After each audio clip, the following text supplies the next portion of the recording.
హల్లెలూయా. దేవుని నామానికి వందనములు. చేరు వచ్చిన సంఘ బిడ్డలకందరికీ దేవుని నామపేట వందనములు చెల్లించుకొచ్చున్నాను. మరొకసారి గుడ్ ఫ్రైడే సందర్భంగా సిలువలో ఆయన పలికిన 7 ఆణిముత్యాలను ధ్యానం చేసుకున్నాం. మొదటి మాట క్షమాపణ. లూకాసు వార్త 23:34. ప్రతి ఒక్కరు తీసుకున్నాగున మనవి చేయించున్నాను. మొదటి మాట క్షమాపణ. లూకాసు వార్త 23:34. యేసు, తండ్రి, వీరేమి చేయించున్నారో వీరెరుగురు గనుక వీరిని క్షమించమని చెప్పాను. మరొకసారి, యేసు, తండ్రి, వీరేమి చేయించున్నారో వీరెరుగురు గనుక వీరిని క్షమింపమని చెప్పాను. లూకాసు వార్త 23:43. రెండో మాట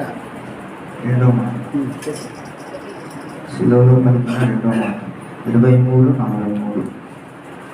అందుకు ఆయన వానితో, నీవు నాతో కూడా పరదేశులో ఉండు అని నిశ్చయముగా నీతో చెప్పుచున్నాను. అందుకు ఆయన వానితో, నీవు నాతో కూడా పరదేశులో ఉండు అని నిశ్చయముగా నీతో చెప్పుచున్నాను.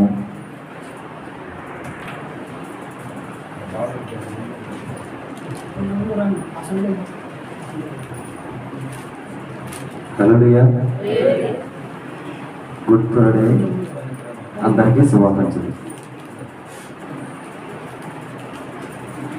ఈరోజు యేసు ప్రభు మరణ దినం. ఆ కలవరశిలలో మరణించడానికి ముందు శరీరమంతా గాయాలతో, కొరడ దెబ్బలు చేతులకు కాళ్ళకు, ఆయన శరీరంలో మేకులు, తలకు మొల్ల కిరీటం ధరించుకొని మన కొరకే ప్రాణత్యాగం చేసినటువంటి ఆ గొప్ప దేవుడికి వేల వేల వందనాలు. హల్లెలూయా. మరి శ్రమలో మాకు ఇచ్చినటువంటి 3వ మాటను ధ్యానించుకుంటాం. కలవరి శిలువలో ఆయన మరణిస్తూ ఒక బాధ్యతాయుతంగా తన తల్లిని తన శిష్యునికి అప్పచెప్పినట్టుగా ఈ మాటలో మనకు తెలుస్తున్నాం. యేసయ్య అంటున్నాడు, యేసు తన తల్లియు తాను ప్రేమించిన శిష్యుడును దగ్గర నిలిచి ఉండటం చూసి, అమ్మా, ఇదిగో నీ కుమారుడు అని తన తల్లితో చెప్పాను. మరొకసారి చదువుకున్నాం.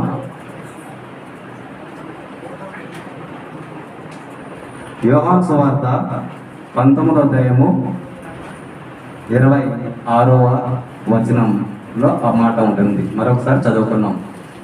యేసు తన తల్లియు తాను ప్రేమించిన శిష్యుడును దగ్గర నిల్చుండటం చూసి, అమ్మా, ఇదిగో నీ కుమారుడు అని తన తల్లితో చెప్పెను.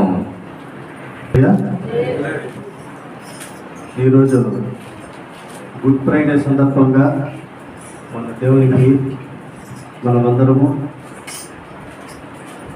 దేవుడిని ధ్యానించుకుందాం.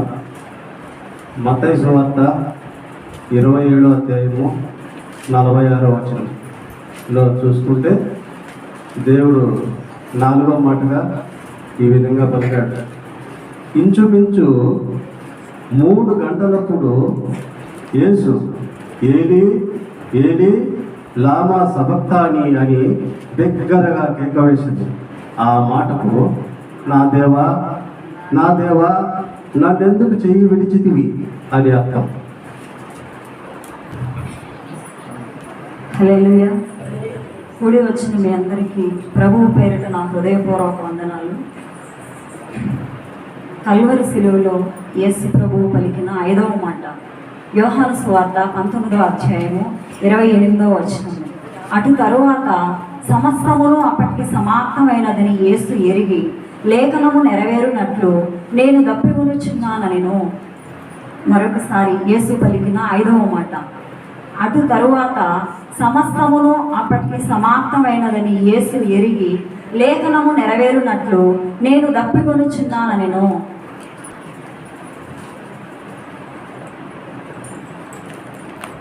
మళ్ళీ ఒకసారి చదువు. మళ్ళీ ఒకసారి చదువు రికార్డింగ్ మళ్ళీ. ఓకే ఇప్పుడు చదువున్నాను. రెఫరెన్స్ చెప్పి చదువు. యేసు ప్రభు వారు సిలువలో పలికిన 6వ మాట. యేసు ఆ చిరక పుచ్చుకొని సమాప్తమైనదని చెప్పి తల వంచి ఆత్మను అప్పగించెను. ఓకే ఓకే యేసు ప్రభు వారు శిలువలో పలికిన 7వ మాట.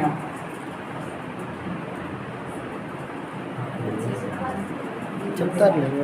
అప్పుడు యేసు గొప్ప శబ్దముతో కేకవేసి, తండ్రి, నీ చేతికి నా ఆత్మను అప్పగించుకొనుచున్నాను అని. రెండవసారి చదువుకున్నాం. అప్పుడు యేసు గొప్ప శబ్దముతో కేకవేసి, తండ్రి, నీ చేతికి నా ఆత్మను అప్పగించుకొనుచున్నాను అని.